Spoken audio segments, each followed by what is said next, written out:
Hey guys, it's Tuesday, April the 19th, 2022. And I made a video this morning that was so hard to make. And I appreciate any of you that listened to that and have actually done your own study. And I want to thank those of you that have commented below that you were worried about some of the videos I've made lately, like about Paul and now about Luke, that you actually went and studied for yourself and you have found these things to be true. So thank you for your comment in that, because, you know, you do feel like you're kind of out on your own limb here. And I am not making any of these videos to bash anyone or to try to show that I've got more insight about something. That is not it at all.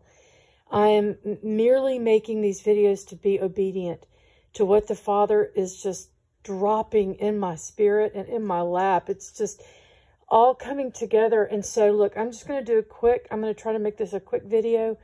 The important thing is that you look into this for yourself. You can do this if you just take Matthew and Luke and just lay them side by side. And it's difficult because Luke, like I said in my video this morning, is streamlined. It is in a specific timeline, where in Luke it's all jumbled up. You have to kind of search for the headings, but you can see it. It's there. Now, these cliff notes that I'm going to give you the scriptures and the comparisons, and I want you to go dig. And this is not an exhaustive list. I mean, I could have made a couple of pages out of my notes here because I'm trying to do it on the back of another page, but I'm going to just read to you some of the quick things that I have found here, okay? I want to show you where in Matthew 5, we're told about the Beatitudes. Luke 6 is the only other gospel to talk about the Beatitudes. Mark and John do not even mention them. But in Matthew 5:17, it says Yeshua had come to do away with the law and warns against teaching not to do them. Warns against teaching not to do them. Luke omitted that part about the law and the commandments altogether in the Beatitudes.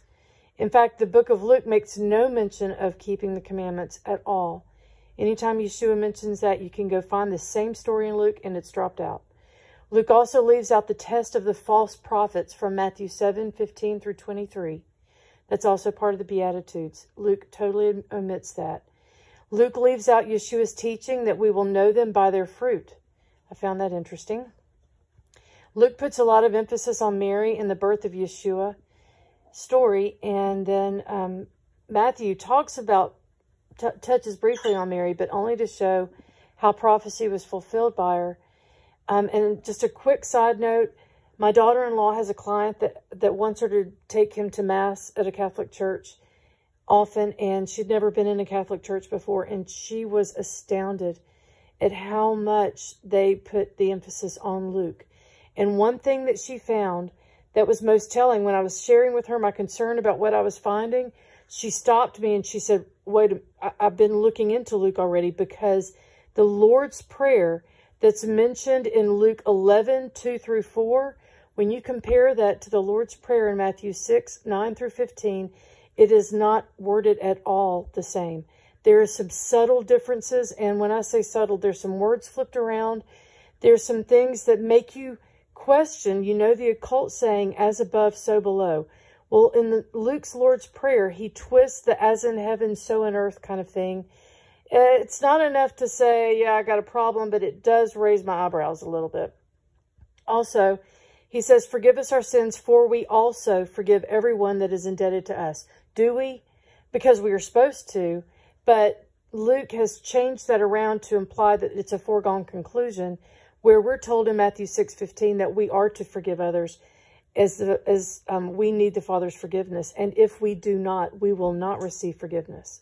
So in Luke's Lord's Prayer, he kind of implies that we've already forgiven everyone.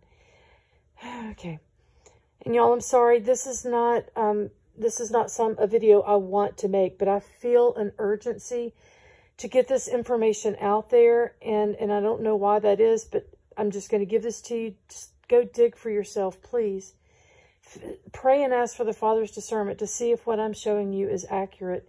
Now, I've used the King James Version, but I've also gone and looked back at the Greek and in the Strong's Concordance. You do a deep search of these words and the meanings, and nothing is taken out of context in my studies here. But again, this is just a brief overview of my notes. So, again, do your own study. Okay.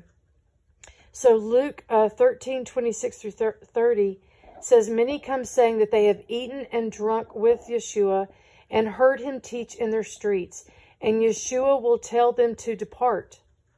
Does that sound strange? Because when you know what Matthew 7:22 through 23 says, Yeshua is saying in Matthew that those will come saying they've prophesied in his name, they've cast out devils and done many wondrous works. And those are who he will say to depart because they are lawless. Luke changes the wording as if to suggest that only those who will be told to depart are eyewitnesses only. Okay, because he says that they have eaten and drunk in Yeshua's presence and they heard him teach in their streets. He is implying that the ones told to depart are eyewitnesses, which would exclude everyone in the current era, including Paul, who was never an eyewitness to anything Yeshua did or taught. Okay, so it might be that Luke is trying to give some distance because he knew that Paul would be prophesying. He knew that Paul would be casting out devils and Paul would be doing miracles. So I don't know if Luke and Paul are having each other's back here, but something just doesn't line up. When you compare the exact same stories from Luke to Matthew, they are not lining up. Okay, here's another one that really was kind of an eye-opener. The book of Luke gives a parable as told by Yeshua, because this is in the red, but it's the parable of the unrighteous steward. Now, this parable is not told in any other gospel, but there's something, and before I was even looking into Luke, I have a lot of question marks around this parable in my Bible, because he says in that parable, it's in Luke 16:9, he says, make unto yourselves friends of the mammon of unrighteousness. Why would he have Yeshua telling us to make friends with the mammon of unrighteousness? Yeshua would never say that. In fact, we have a quote from James 4:4 that says, whoever is a friend of the world is an enemy of Yah. So why does Luke have Yeshua saying we're to go make friends with the mammon of unrighteousness? It makes no sense. None whatsoever. But look into that. That's in Luke 16:9. You won't find any other reference to that parable anywhere else. Okay, so now we've got a couple of quick scripture references here. Please jot these down and do your own diligent study on this. Matthew 19:17, Yeshua tells the rich young ruler, if thou wilt enter into life, keep the commandments. Luke 18:19, exact same story. He leaves that off about keeping the commandments. Okay, Matthew 16:27 says the Son of Man will reward every man according to his works. Luke tells the exact same story in Luke 9:26, but he omits any mention of works. Go look this up. It's really troubling, guys, when you see that perhaps he and Paul are trying to align one another as witnesses here against Yeshua. And just a quick side note, we have determined that Paul is self-appointed as a 13th apostle. And it's so important that the 12 remained that total number 12, that the 11 remaining disciples cast lots and appointed Matthias as the 12th. And the reason for this is that in Matthew 19:28, it says there will be 12 thrones to judge the 12 tribes of Israel. These are for those 12 disciples. Luke 18:28 through 30 omits any mention of the 12 thrones. It's in the exact same conversation because he knows that Paul has appointed himself as the 13th. And that cannot be the case because the Yeshua himself says there's only 12 thrones. Okay, here's another one that I found kind of interesting. And again, guys, just do your own search. If you find anything more, make a video about it because I'm going to cut these comments off as well. I have a busy work week and I don't have time to field through them. So Luke 10 mentions 70 are sent out, but uses the exact same words in the conversation that we see in Matthew 10, where Yeshua describes sending out only 12. Luke is the only gospel to mention that 70 were sent out. Matthew mentions the exact same wording. Behold, I send you out as sheep amidst the wolves. Right? Don't take any money with you. Don't take an extra coat. Don't take anything. He'll provide everything. Matthew 10 uses that same wording to describe when Yeshua sent out the 12. But Luke is the only one that uses that same language to describe where he sent out 70. So, I mean, there is a pattern of 70 where Moses, when he went to Mount Sinai, took 70 elders with him. So that it's possible that there was another 70 sent out, but Luke's the only one to mention this. So I just found that interesting. Okay, here's another biggie. In Matthew 24:44 and in Mark 15:32, guys, jot these scriptures down and go look for yourself. It says there are two thieves and that both mocked Yeshua. There's no mention in Matthew 24:44 or Mark 15:32 that either of the thieves were saved. But the once saved, always saved camp, who says no works necessary, look, that thief on the cross got saved. He didn't hop down and get baptized or go do any works. It was his faith alone that saved him. Well, in Luke 23:42, Luke is the only one that tells us that one of the thieves has a long conversation with Yeshua, by the way. If you understand about crucifixions and how brutal they are, there was an effort to breathe, much less have a long conversation. So he's mocking, we're told that they mock Yeshua in the first two Gospels, but Luke has a whole different account of that. And I'm not sure if that's to validate Paul's teaching or what, but just look into that, guys.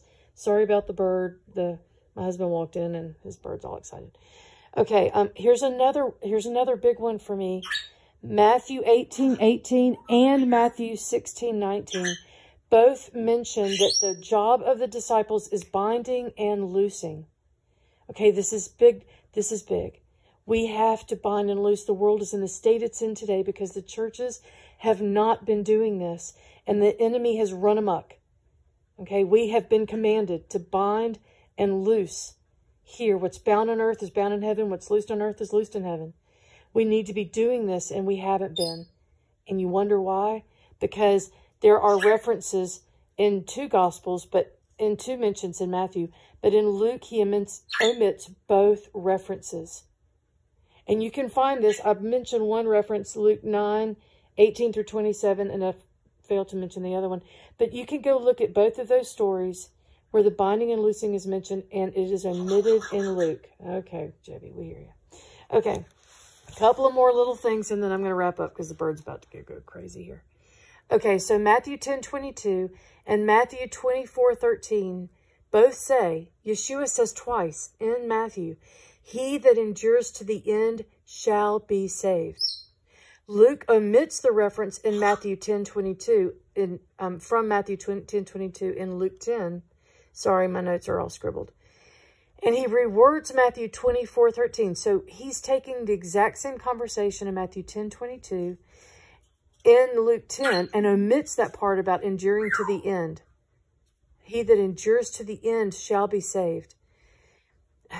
But then he rewords it in Luke 21:19, that same reference in Matthew 24:13. And Luke says, in your patience possess ye your souls.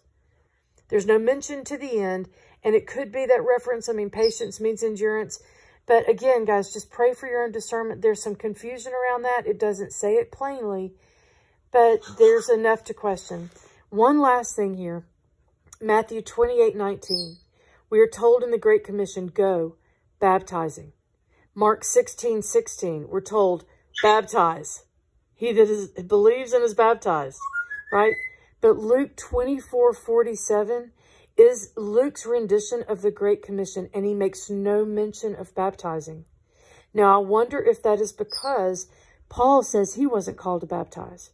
Now, if Luke and Paul are working in conjunction with one another, Luke's not going to say something that's going to undermine Paul. But I believe Luke's message is far more damaging because he has placed the contradictions in red, implying that Yeshua contradicts himself. And I said this in my other video. Guys, this is so heavy. Just pray about this and ask the Father for leading in this. Okay, I want to be obedient. And I'm so sorry about the bird. I want to be obedient here and get this information out. And I want to conclude with what is read in Ecclesiastes 1:18.